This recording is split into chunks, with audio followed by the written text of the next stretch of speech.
Buenos días. En esta oportunidad tenemos a César Chávez, quien es asistente de investigación actualmente en el Fondo Monetario Internacional, en la sede de Washington, D.C. Actualmente tiene experiencia en instituciones como el BID, SIUP, OCIPTEL y Ministerio de la Mujer y Poblaciones Vulnerables. Asimismo, es actualmente bachiller de Economía, tiene estudios maestría en la UNI, en específico de Econometría Financiera Bancaria, y ha finalizado completamente el micromáster en Data Economics y Development Policy en el MIT. Él tiene el gusto de acompañarnos, va a responder varias preguntas bajo un enfoque a su experiencia que tiene en el mundo de la investigación. Y ante todo, gracias por aceptar la invitación, César. Muchas gracias por invitarme, más bien, Raúl. Tenía muchas ganas de aparecer en este blog, este tipo de entrevista que están haciendo ustedes. Muchas gracias. Dale. Sí, pues esperamos que se vengan muchas más entrevistas. Y respecto a las preguntas que tenemos planeadas para el día de hoy, para dar una introducción, César es de la Facultad de Economía de San Marcos, ingresó en el año 2013 y egresó en el año 2017, ¿no? Pero justo en su último año como alumno, en el 2017, realizó prácticas durante un tiempo, más o menos 5 o 6 meses, en el Ministerio de Mujer y Población Vulnerables. Y la siguiente pregunta va respecto a eso, ¿no? Antes de tener esa experiencia en el ministerio, en tus prácticas, ¿cuál era tu idea sobre en qué campo especializaste de la economía, ¿no? O sea, ¿qué tenías planeado? Y si esta decisión que tenías de especializarte cambió después de tener esa experiencia en el Ministerio de la Mujer. Esa sería la primera pregunta para ti, César. Antes de estudiar, antes de trabajar en el Ministerio de la Mujer, yo cuando estaba estudiando en la Universidad de San Marcos, yo tenía planeado en realidad dedicarme a las políticas públicas, pero a mí no me terminaba de convencer el hecho de trabajar 10, 12 horas en el Estado por cosas que se vuelven repetitivas y no y quizás no sea suficiente con lo que podría aportar al país desde una posición como consultor o analista. Y ahí fue donde descubrí o tomé una clase que se llamaba Teoría del Crecimiento, Teoría de la Desigualdad, se llamaba Teoría de la Desigualdad Económica, y el profesor dejó un trabajo para investigar, dejó un trabajo para investigar sobre cómo, por ejemplo, cómo impactaba la desigualdad en el crecimiento económico. Y ahí yo hice ese trabajo y me gustó bastante realmente ese tema, esa clase de temas que yo hice un trabajo sobre el índice de Palma, que es un índice diferente al de Gini, porque hace el supuesto de que la clase media es constante, mientras que la clase alta y la clase vulnerable o baja es más bien volátil. Es decir, que la clase media casi toda su vida se mantiene en la clase media, mientras que algunos ricos bajan a la clase media y algunos pobres suben a la clase media. Entonces, me pareció bastante interesante esa idea. Yo dije, en ese momento, cuando terminé de escribir ese trabajo, me di cuenta que a mí lo que me gustaba era eso, aportar a la sociedad, o no aportar, sino dedicarme a descubrir cosas, relaciones causales o relaciones o correlaciones, pero ya no desde las políticas públicas, sino desde la investigación. Y entonces en la universidad fue donde casi por el séptimo ciclo en este curso me di cuenta que a eso quería dedicarme. Y precisamente justo en ese momento eh, vi la convocatoria para postular al Ministerio de la Mujer en el área de monitoreo de políticas públicas. Y específicamente lo que hice en esa área que tuve una bastante experiencia fue hacer un paper básicamente sobre los efectos de la violencia contra la mujer en la salud del niño. Y ese paper tomó básicamente todo mi tiempo que estuve en el Ministerio de la Mujer, que fueron 6 meses, y salió bastante bueno. Incluso lo publiqué en la revista de la universidad. Pasó por un pequeño, una pequeña revisión a ciegas en la propia revista de la universidad, Pensamiento Crítico. Y ahí ya fue donde me convencí de que eso era lo que me quería dedicar a la investigación. Ya no quería dedicarme a las políticas públicas porque me llamaba la atención, pero no me terminaba de convencer, pero tampoco había visto la parte de la investigación. Obviamente también influyeron otras cosas, como por ejemplo el profesor Adolfo Figueroa, también me recuerdo en esa época tuvimos un acercamiento a varios alumnos con el profesor Adolfo Figueroa, incluso yo grabé algunas de sus conferencias y hablaba con tanta pasión sobre la ciencia económica, sobre la ciencia en general o la epistemología, que me emocionaba bastante más que escuchar otras conferencias sobre políticas públicas, quizás.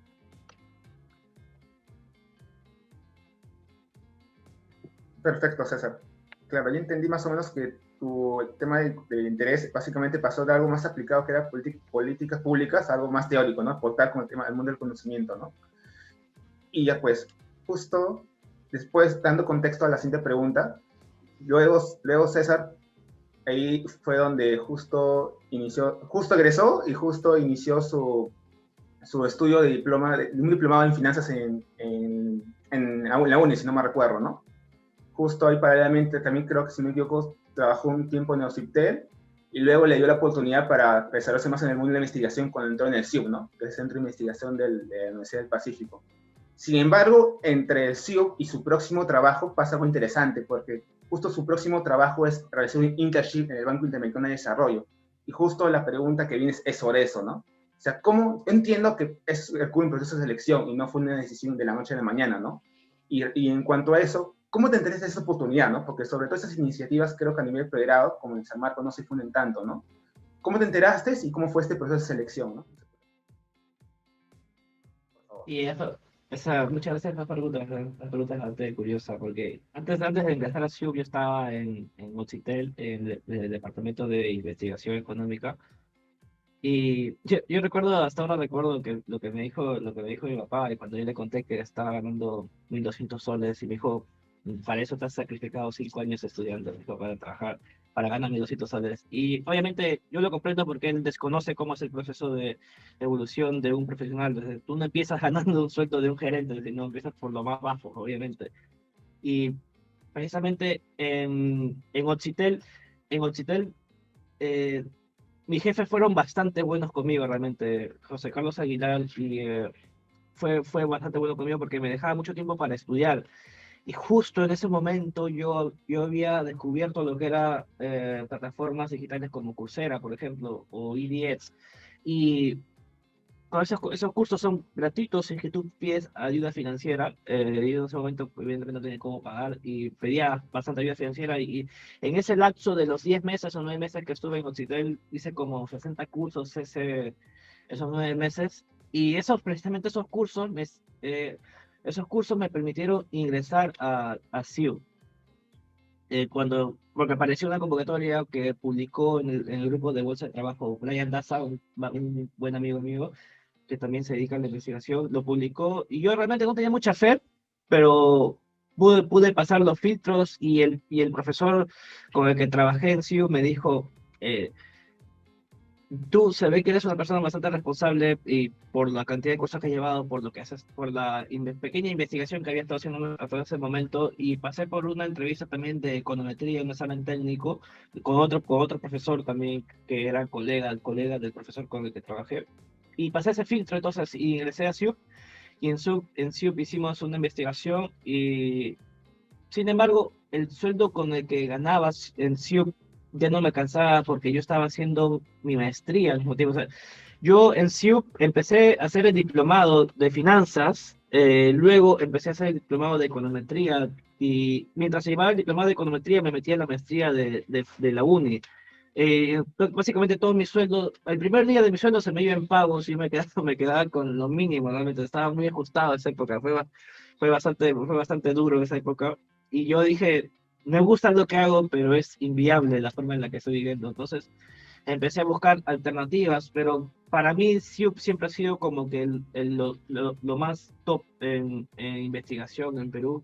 Y también la forma, si bien fue difícil, hay otras instituciones que incluso son más difícil ingresar porque tienes que tener contactos y esa clase de cosas. Entonces, SIUP en ese sentido me parece que es mucho más democrático a la hora de postular.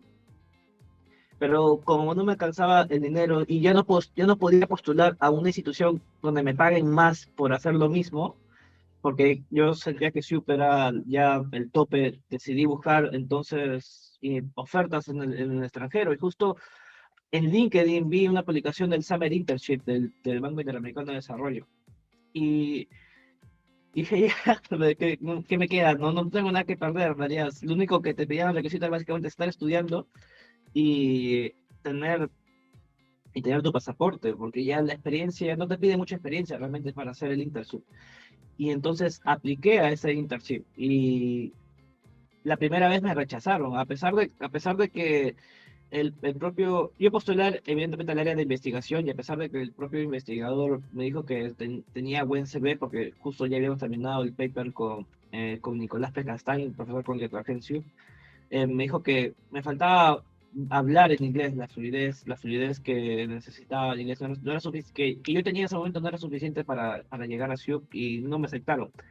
Entonces tuve que esperar como 4 meses más, 6 meses más para volver a postular y yo postulé y al mismo área, al área de investigación, pero antes de que me llame el área de investigación, me llamó otra área, el Fondo de Pensiones del Banco Interamericano de Desarrollo. Y ya antes de aceptar, antes de esperar que me llame el área de investigación, preferí aceptar lo que me ofrecían en el fondo de pensiones. Básicamente me contactaron para decirme que habían visto mi CV circulando en el departamento en el departamento de recursos humanos y les pareció interesante porque estaban buscando un perfil cuantitativo que haya hecho investigación porque era sobre un proyecto en específico, una reforma de pensiones en el Banco Interamericano. Y ya, entonces yo mandé mi CV para esa área, porque no fue que me llamaron para decir que si quería trabajar con ellos directamente, sino que tenía que mandar mi CV y volver a postular, básicamente. Y me llamaron y pasé la entrevista con ellos. Y ese momento ya había practicado un poco más mi inglés y era un poco mejor. Tampoco era la gran cosa, pero en ese momento ya era mejor que lo que cuando postulé hace 6 meses, 6 meses antes de esa entrevista.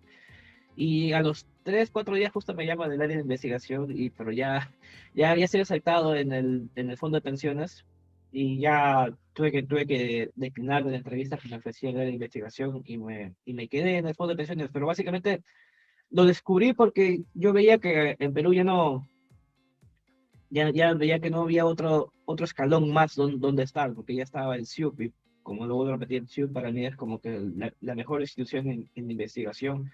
Lastimosamente el salario que pagaban, de acuerdo a lo que yo estaba haciendo, porque quizás si yo no estaba haciendo mi maestría y al mismo tiempo mi diplomado, me alcanzaba el dinero, pero yo como casi todo mi dinero se me iba estudiando, ya no tenía otro lugar más, entonces tuve que buscar opciones en el extranjero y BIT evidentemente fue una de ellas.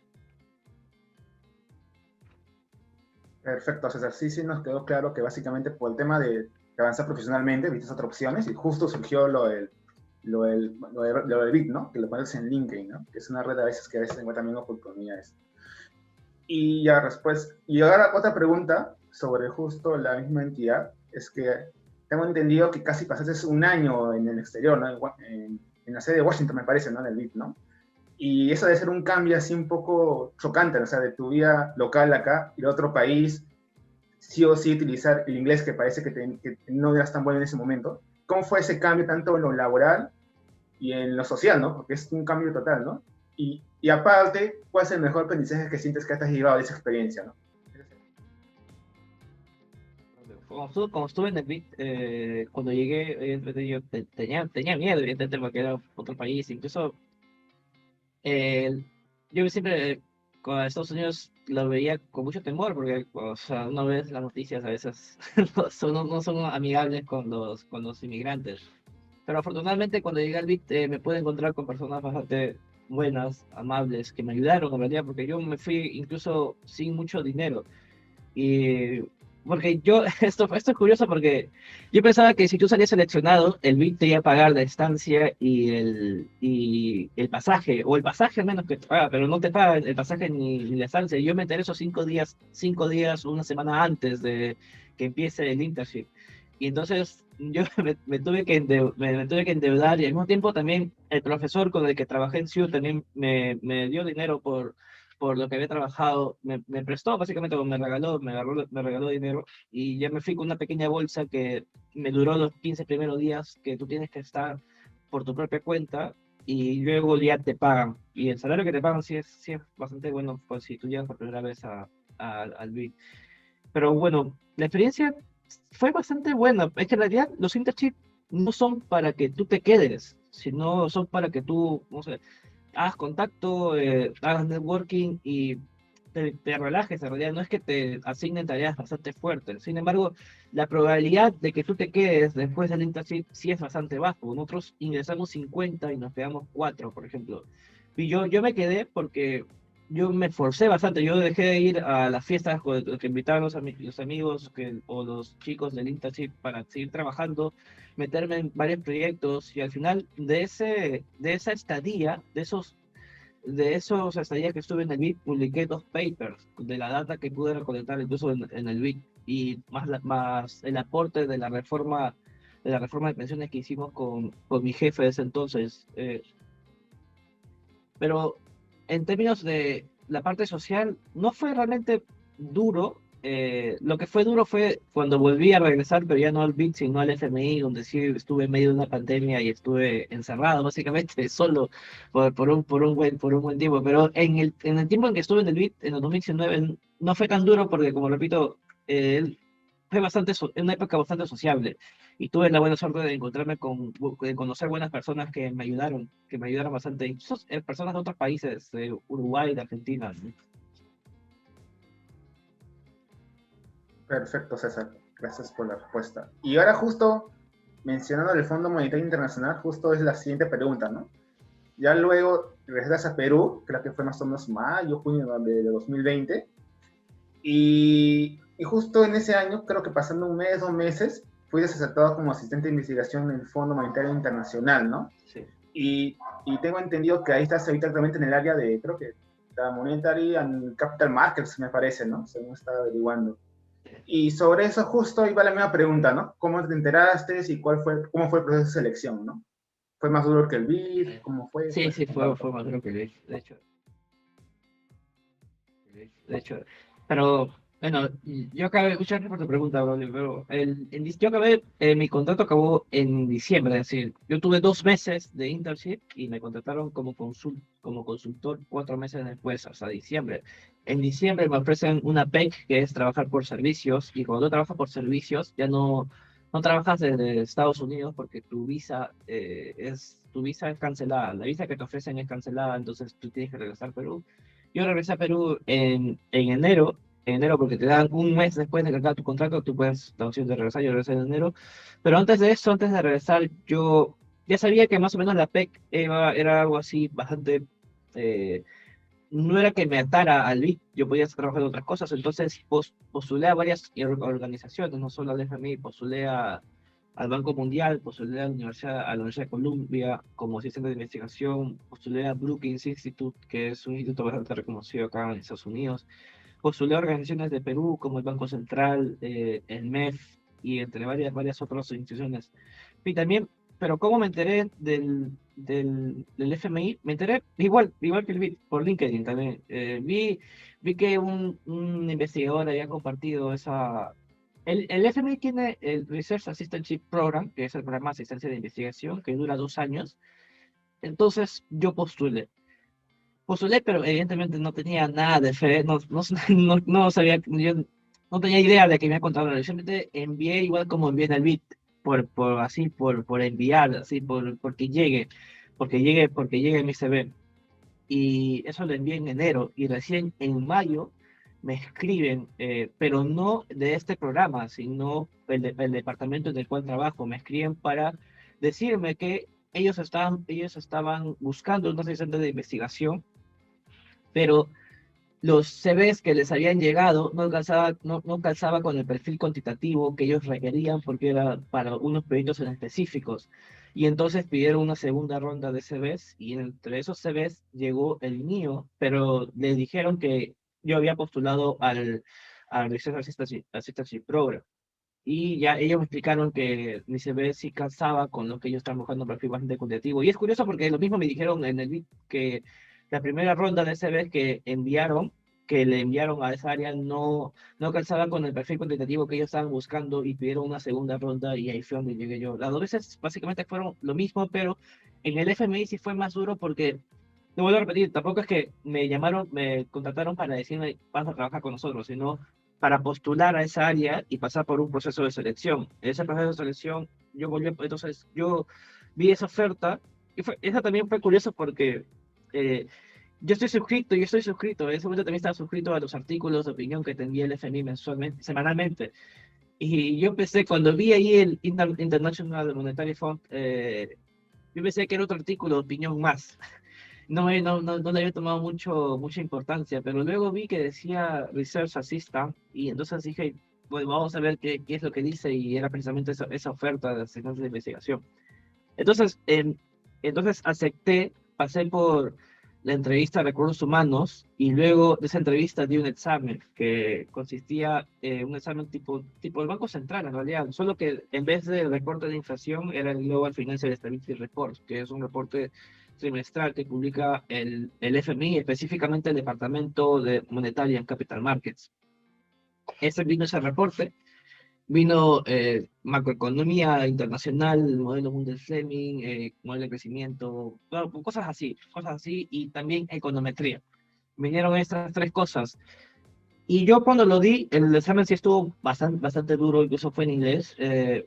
Y yo dije ya, bueno, obviamente va a haber chicos, no sé, de Alemania, Estados Unidos, de China, que van a saber más que yo. Entonces ya, no, ya dije, ya voy a buscar otras cosas, dije. Y pasó una semana y me contactó el Departamento de Recursos Humanos y me dijo que había quedado primer puesto en ese examen y que ya pasado a la siguiente etapa, que era la entrevista con el área. Y ya una vez que vi eso, se me vino a me acuerdo, porque ya solamente era básicamente convencerlos a ellos de que iba a quedar, de que podía trabajar con ellos, porque ya había demostrado que tenía conocimientos técnicos sobre eso. Y así fue, entonces tuve la entrevista, lo dimos en inglés, yo estaba bastante nervioso, recuerdo bastante ese día, yo estaba en Perú con mi familia, todo, estaba bastante nervioso porque era una entrevista donde nadie hablaba español, todos hablan en inglés. Y yo al final dije precisamente eso, que dije, yo le mencioné al jefe, al que ahora es mi jefe, le mencioné que yo, si bien mis habilidades en inglés en ese momento no eran tan buenas, era porque yo en parte había dedicado bastante tiempo de mi vida a la parte cuantitativa, a aprender econometría, a aprender a programar, a aprender no sé, macroeconomía, esas clases de cosas, y no le había destinado tanto tiempo a aprender inglés porque evidentemente hay una reflexión intertemporal. Y después cuando terminé, fue un pequeño discurso en la parte final en realidad, y después cuando terminé, después cuando yo fui contratado, me dijeron que fue ese pequeño discurso al final que di, que fue lo que como que los terminó de convencer ya por elegirme. Es como que al final de eso, ellos cortaron la entrevista y dijeron como que él es el chico. Y ya, y así fue, después de esa semana, que fue interminable, recuerdo, todos los días esperaba ese correo y la siguiente semana me dijeron que ya había sido elegido para trabajar en esa área. Y ya, así fue bastante loco esa etapa, hace casi un año ya. Buena, César. Buena aclaración sobre tu proceso de elección. Creo que fuiste muy detallista y creo que también dejo como mensaje que te crees tu LinkedIn para que vean las ofertas también. Una buena red para saber oportunidad, ¿no? También como Twitter también me parece. Sí, Y también le recomendaría que crean Twitter. Sí, ahí también hay bastante con las ofertas. sí, pues. Y justo la siguiente pregunta respecto al Fondo Monetario Internacional, que es un poco más de coyuntura, es que, como sabrás, el Fondo Monetario en unos informes da unas recomendaciones para Perú sobre que para reducir los niveles de pobreza a menos a niveles pre-pandemia, se dará un bono de personas, obviamente focalizado, más o menos de aproximadamente 2.760 soles. Y sobre esa medida, no sé si estás de acuerdo, qué tal te parece, y pues, sobre todo, si está ajustada a unas consignas de algunos partidos políticos, ¿no? Que están ahorita postulando. Eh, Obviamente nadie puede estar en contra de que se emitan bonos y es parte de lo que se conoce como estabilizadores automáticos. Es decir, cuando entramos en recesión, lo que debe impulsar el gobierno es el gasto público o la reducción de impuestos. Nadie puede estar en contra de los bonos. Además, esa misión que hizo el FMI lo ha realizado gente bastante capa y no solamente es una visión del Fondo Monetario Internacional, sino que he tenido conversaciones con Julio Velarde y el ministro de Economía, Waldo Mendoza. Entonces, yo no podía estar en contra de esa misión y también creo que se deberían de emitir bonos. El problema es el problema es que, eh, claro, es como tú dices, puede ser entendido que el FMI está apoyando a ciertos partidos políticos cuando no es así. Lo que el FMI apoya es la evidencia, eso es lo que queda claro. El FMI no apoya a partidos políticos, apoya la evidencia. Y la evidencia sugiere que como medida temporal los bonos deben ser emitidos. El problema es que esto, el problema es cómo esta misión sugiere que se emitan los bonos, que se emitan los bonos, que es a través de deuda. Si tú miras las proyecciones de esa misión, ves que la deuda va a ir aumentando, llegando a un pico del 39% para el 2023. Pero en cambio, los programas de otros partidos políticos lo que están sugiriendo es que se gasta con ahorro público y que precisamente ahí hay una discusión entre los expertos del presupuesto público, que si es que verdaderamente es un dinero que se puede usar como tal o ya está destinado al presupuesto público de otros periodos y etcétera. Pero yo no me voy a meter en esos temas. Pero simplemente quiero decir que el FMI es una institución bastante seria y lo digo ahora trabajando desde adentro, viendo este pequeño monstruo que realmente no es pequeño, es un gigantesco monstruo tiene bastantes aristas, bastantes ramas y ellos no se sujetan a consignas políticas, no es que sean de izquierda ni de derecha, simplemente siguen la evidencia, porque así como sugieren la emisión de bonos, por otro lado también sugieren las reformas estructurales, como la desburocratización del Estado, reformas en el sector de trabajo, en el mercado de trabajo o en las finanzas domésticas. También si tú vas a esa misión, a la parte de reformas estructurales, vas a ver más detallado esa parte y evidentemente esas clases de reformas son puntos en los cuales algunos partidos políticos que apoyan los bonos quizás no están tan de acuerdo. Por eso es lo que digo, el FMI no apoya ideología, sino más bien apoya la evidencia, porque es una institución bastante seria. Y no lo digo porque trabaja ahí, sino porque después de un año me lo ha demostrado que realmente es así. Son bastante rigurosos a la hora de emitir una opinión sobre temas bastante polémicos, como en este caso es la emisión de bonos. Perfecto, César. Quedó claro tu opinión sobre esta recomendación que hizo el Fondo Monetario, que como tú dices fue basada más en evidencia que en alguna posición política. Y ahora, una pregunta es más enfocada más a tu lado research, que es un tema de publicaciones. Para dar contexto al público, César Chávez, según yo he revisado, tú creo que tu mejor año en tema de publicación oficial ha sido el 2020, ¿no? Donde ya salen como 4 papers, pero obviamente, como ya saben las personas, no es algo de la noche a la mañana, eso ya quiere un trabajo, sobre todo hacer las correcciones que sí me mandan los revisores. Y justo la siguiente pregunta va sobre eso, ¿no? ¿Cómo fue tu proceso para publicar un paper, en específico tu primer paper, en una revista indexada?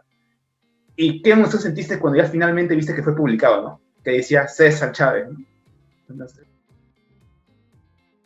experiencia, ¿no? Sí, bueno, el primer paper que fue publicado en una revista fue el que dice que trabajé con Sioux. Que sí, es como tal cual como tú dices. Empezó en el 2018 y fue publicado en el 2020. No es que el mismo 2020 lo hicimos, sino tomó como, el paper se acabó en 10 meses, pero el proceso de revisión demoró más tiempo de la creación del paper. Pero también es parte de la experiencia, porque cada revisión que nos enviaba, tuvimos dos revisiones, que cada revisión nos aportó bastante más al paper, ¿no? Porque nosotros, o sea, al menos yo no soy experto en ese tema, en lo que viene a ser cambio climático, fenómenos del niño, yo soy más experto en la parte cognitiva, en la parte de econometría, y cada sugerencia que nos hacían los reviewers o los revisores eh, eran más sobre la parte del tema, el fenómeno del niño, cómo clasificarlo, cómo catalogarlo, cómo etiquetarlo, o cuál podría ser los efectos causales, esa clase de cosas, y no tanto por la parte econométrica. Y ese era un tema que tanto Nicolás Pecastain, con el que trabajé, como yo desconocíamos, y precisamente nos aportó bastante los comentarios que nos hicieron los reviewers y el proceso de recolección de datos fue realmente bastante duro. Estuvimos trabajando, al menos de mi parte, de que yo me encargué de la parte econométrica, estuve trabajando bastantes horas,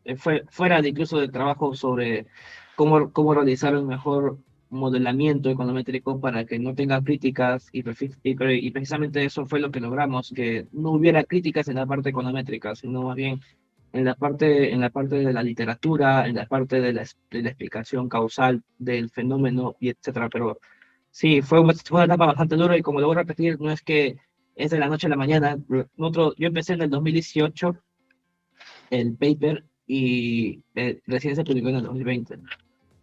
Sí, tomó 2 años, un año y medio de terminar, de que se publicaba ese paper. Y finalmente fue publicado en el journal más prestigioso de lo que viene a ser de economía ecológica. Y uno de los journals, está precisamente en el Q1, que es el cuartil 1, que es donde están las mejores revistas del mundo. Perfecto, César.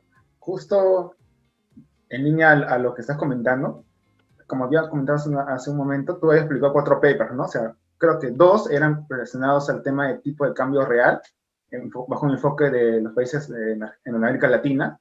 Uno era política fiscal y monetaria, era su efecto, creo, en el mercado de valores. Y otro último que es el fenómeno del niño, ¿no? Que acabas de comentar, que creo que tiene relación con que los lugares donde vive un bosque seco, que tanto impacta, algo así, ¿no?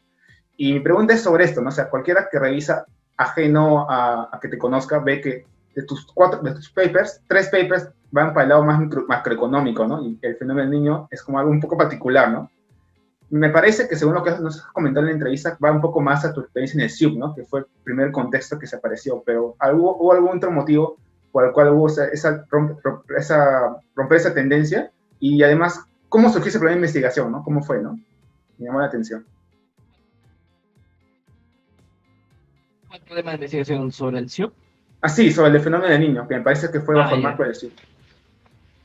Ah, bueno, yo, como lo dije al inicio, el primer paper que hice fue la violencia contra la mujer y sus efectos en la salud del niño.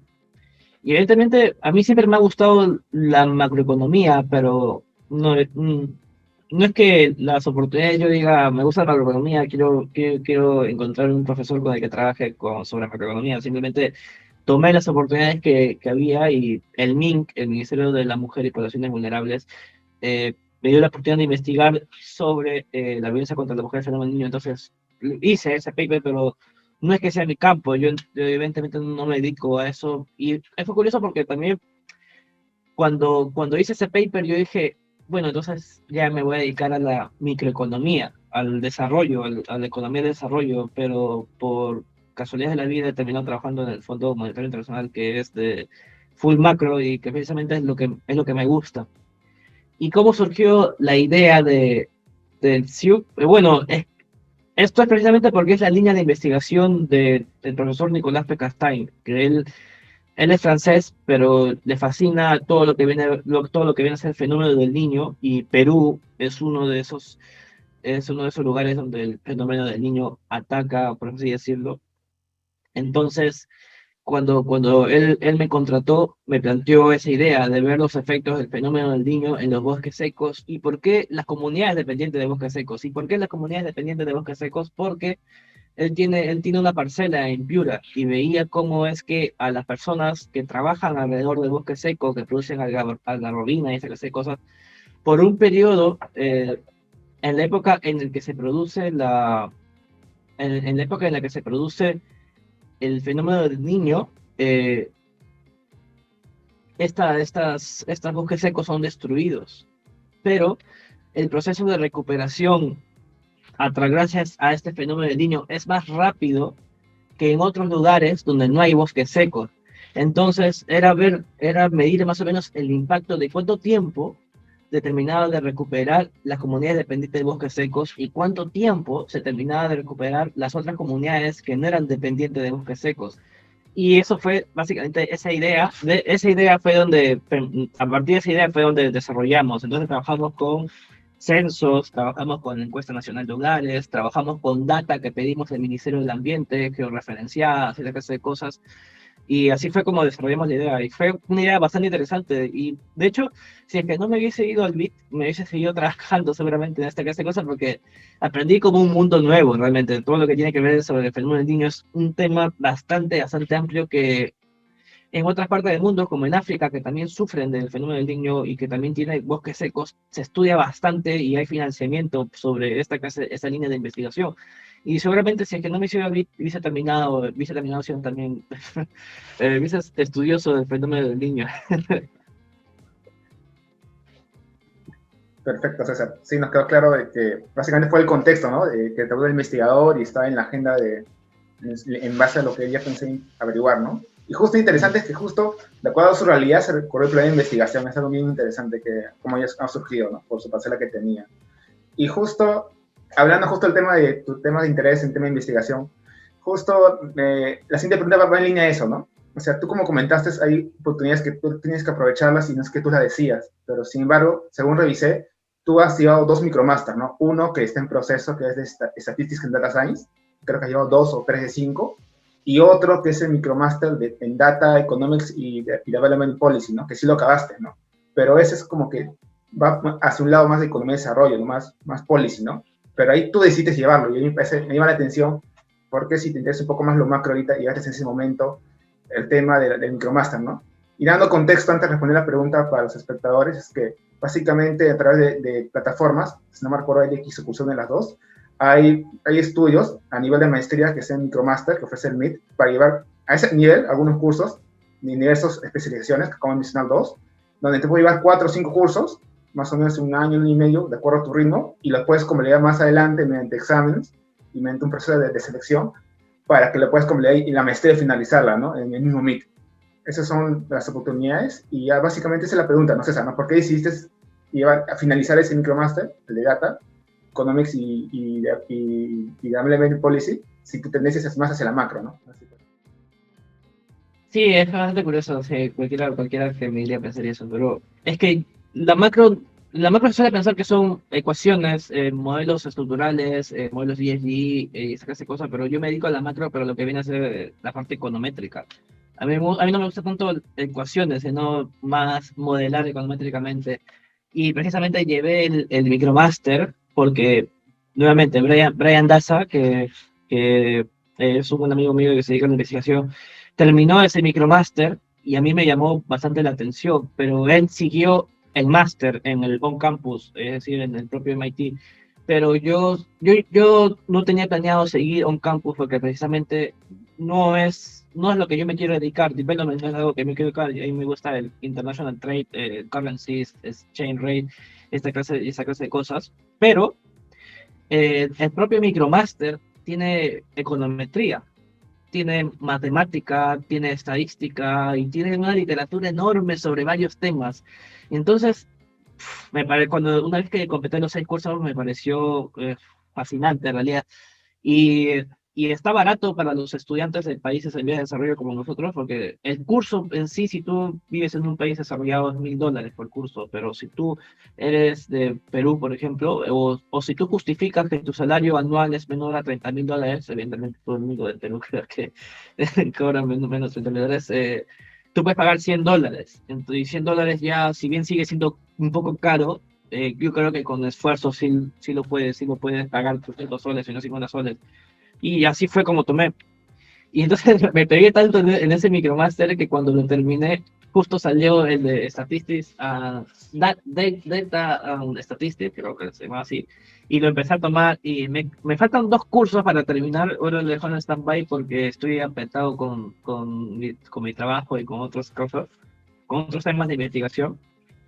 Pero y ese curso yo siento que es muchísimo más fuerte que el de Data Economy and Development Policy, porque es básicamente, eso no lo enseña Esther Duflo ni Barney, lo enseñan estadísticos del departamento de biología, el departamento de física, el departamento de matemáticas, y está bastante pesado, requiere muchísimo tiempo para terminar un curso, entonces lo tuve que dejar en stand-by y terminé 3 de 5, pero al mismo tiempo también empecé el de finanzas llevo 2 de 5 creo, porque uno empieza el tercero. Pero es que, como yo siempre digo que yo soy un chico de internet, porque yo todo lo que sé lo he aprendido básicamente por internet, por Coursera o IDX. Es decir, San Marcos me aportó bastante, pero quienes más me ha aportado, sobre todo en mi carrera profesional, en mi carrera académica, han sido los cursos que llevo por internet. Por eso yo cuando llevo cursos no escatimo a la hora de gastar, porque sé que la retribución que me va a dar en el futuro va a ser bastante grande, sobre todo a la hora de postular al doctorado o a la hora de postular a becas o esa clase de cosas. Como ya lo he demostrado a la hora de postular al Banco Interamericano o a la hora de postular al FMI. Perfecto, César.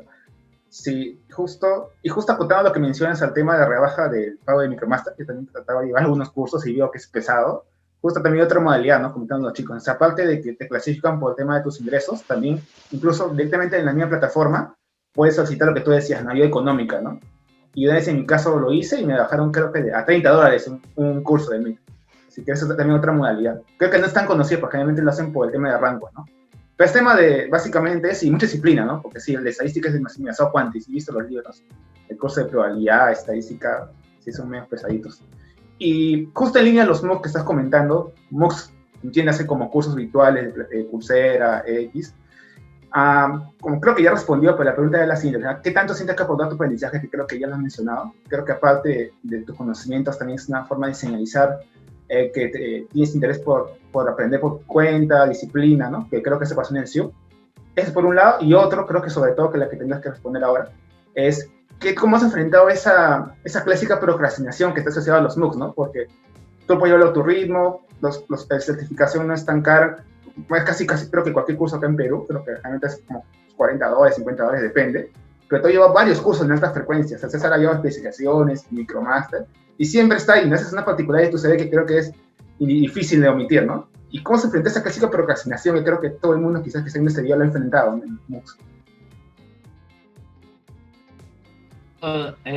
La primera parte sobre cuánto va por todos los moods, bueno, como lo repetí, me ha aportado muchísimo en realidad, porque siempre que he postulado a entrevistas, me han dicho que te has llevado muchísimos cursos virtuales y, y como tú dices, uno es el efecto directo, que es el conocimiento, que es lo que pude aprender de estos moods, y otro es el efecto indirecto de a la hora de que los que me entrevistan digan, este chico, porque llevar mucho, evidentemente, como te dicen, requiere tiempo, disciplina y todo lo demás, y ese es un efecto indirecto que los que me entrevistan van a pensar, pero cuando yo estaba postulando para puestos de Perú, sí era poco valorado. En el extranjero sí es bastante distinto. En el extranjero, sobre todo en Estados Unidos, es muy valorado los MOOCs, porque se habla de complementariedad, de, como lo voy a repetir, disciplina, responsabilidad, esa clase de cosas.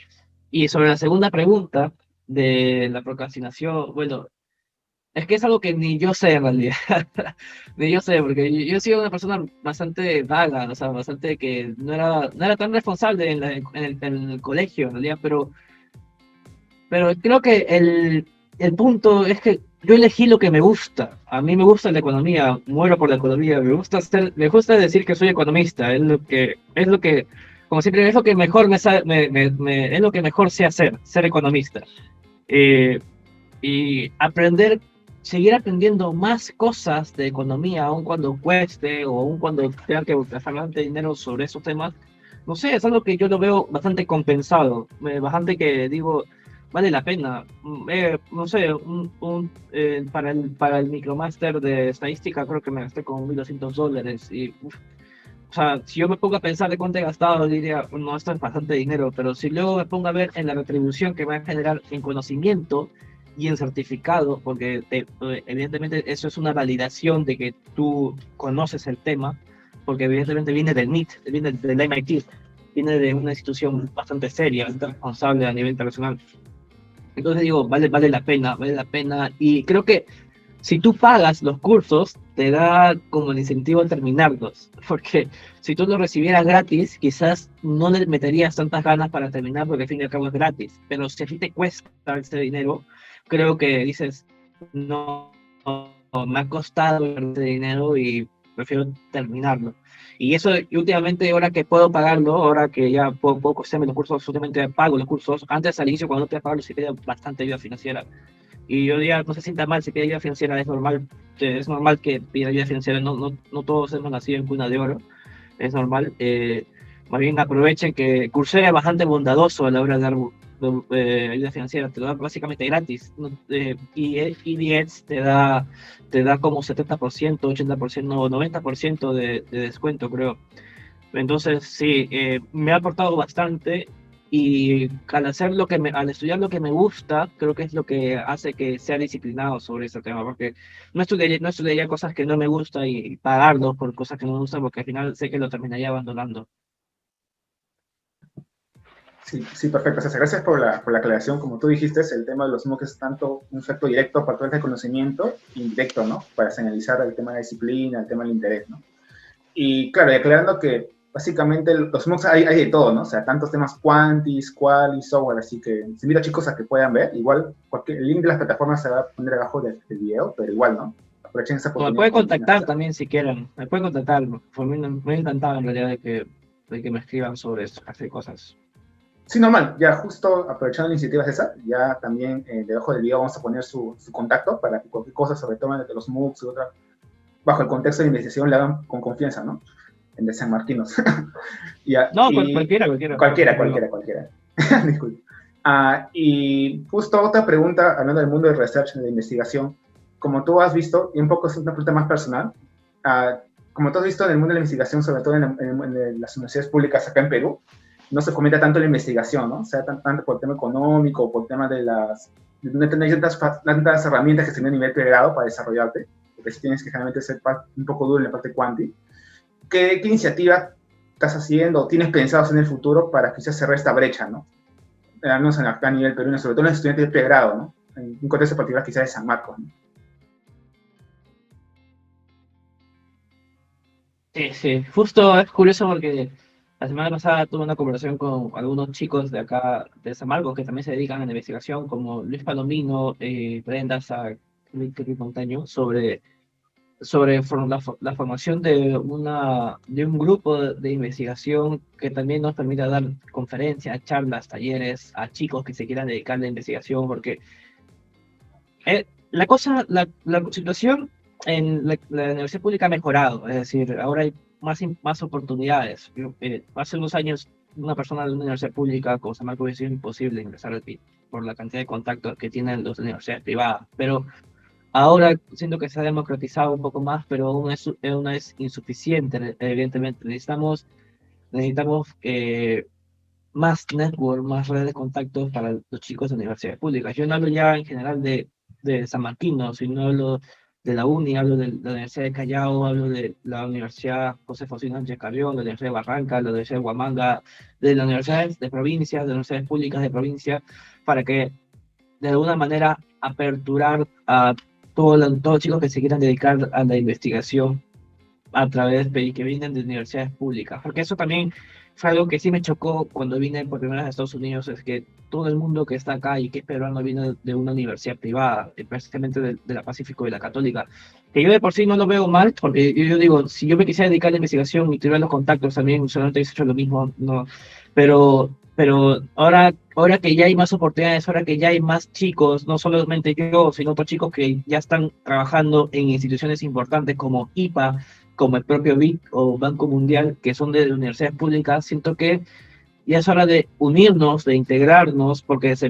siento que antes es más disperso. Tú conoces a este chico, pero ese chico no conoce a otro chico. Entonces, siento que con lo que vamos a formar con Pendelsa o Luis Palomino, vamos a integrar un poco más a la gente que se quiere dedicar a la investigación, cerrar la brecha de las personas que estamos ya egresadas. Yo ya estoy casi 4 años fuera de la universidad y con los chicos que recién están empezando las carreras y que se quieren dedicar a la investigación, porque es un trabajo duro, porque si tú tienes la comodidad de que tus padres te pueden apoyar, que eso es en promedio, es más probable que tú estés en una universidad pública, que estés en una universidad privada y que tus padres te puedan apoyar, normal por ti, porque tú tienes el respaldo de tus padres, pero si tú te dedicas a la investigación, si tú quieres dedicar a la investigación, pero las primeras etapas el salario es muy bajo, pero tus padres no te apoyan y tú tienes que más bien apoyar a tus padres, como era en mi caso cuando yo me dedicaba, puede ser duro, bastante duro, y también te puede generar incentivos a querer irte a otros sectores, como las finanzas, que las finanzas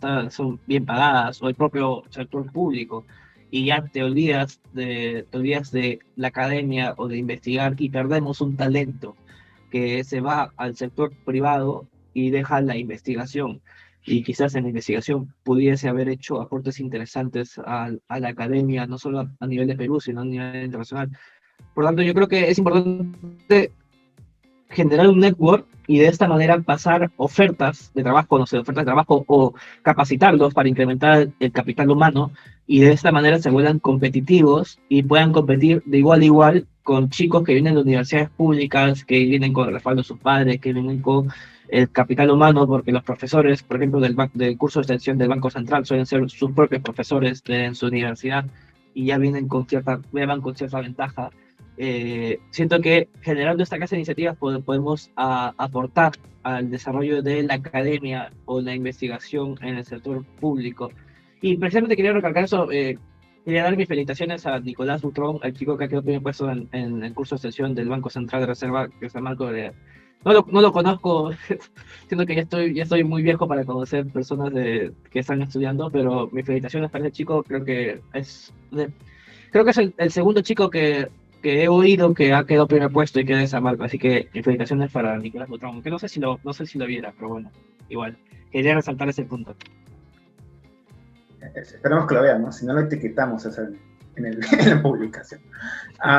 Sí, justo mencionando, sí tienes razón, ¿no? El tema de, ojalá que la iniciativa que comentas se pueda promover y se pueda establecer, ¿no? Sí, pero ojo que no es iniciativa mía, de hecho a mí me contactaron, la iniciativa es de Luis Palomino y de Ryan Daza. Vale.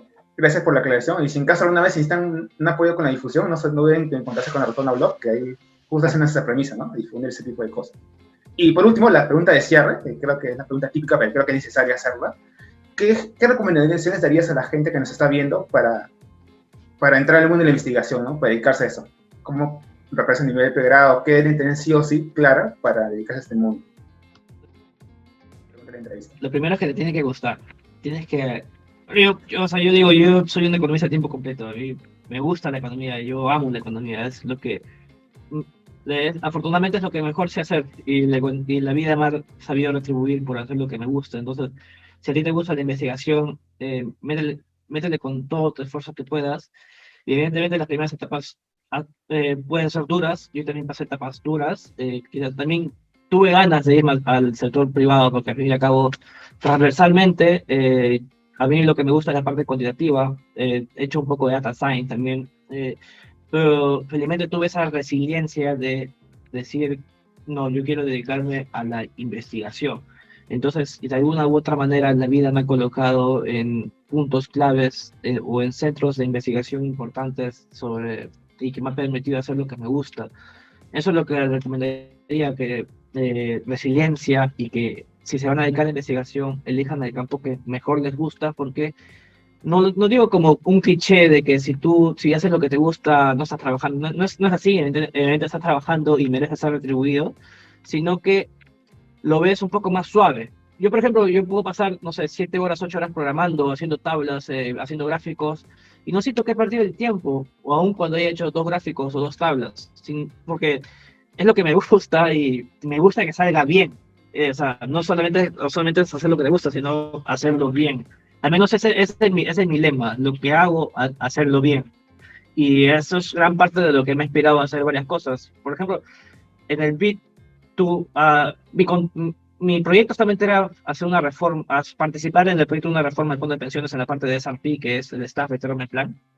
Pero yo de ese proyecto supe ver 2 oportunidades y escribí 2 papers de la data que pude conseguir ahí.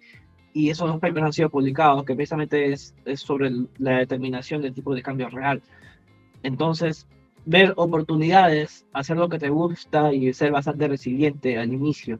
De ahí ya la vida se va a ir acomodando poco a poco, imagino también. Depende ya de otros factores, pero en esencia son mis consejos. Hacer lo que te gusta, elegir lo que te gusta, ser resiliente y hacerlo bien. Perfecto, César.